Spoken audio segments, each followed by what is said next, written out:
قل هو الله أحد الله الصمد لم يلد ولم يولد ولم يكن له كفوا أحد। এজন্য বেশি বেশি সূরাতুল ইখলাস তেলাওয়াত করতে রাজি আছেন তো? ইনশাআল্লাহ। মনে থাকবে?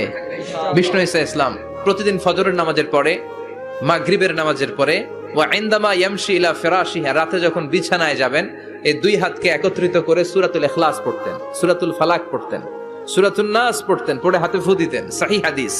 ফু দিয়ে এই ফু দেওয়া হাতটা সারা দেহের মধ্যে ইয়াবদাউ বিহিমা রাসাহু, মাথা থেকে শুরু করে পা পর্যন্ত এভাবে মেসেজ করে দিতেন, মালিশ করে দিতেন। সুবহানাল্লাহ পড়েন। This is a protection you take from your lord, from all the bad eyes, evil eyes, সব হিংসুকের চোখ থেকে, হিংসা থেকে, সব জাদুটোনা থেকে, সব ব্ল্যাক ম্যাজিক থেকে আপনি প্রোটেকশন চাইলেন কার কাছে? আল্লাহর কাছে।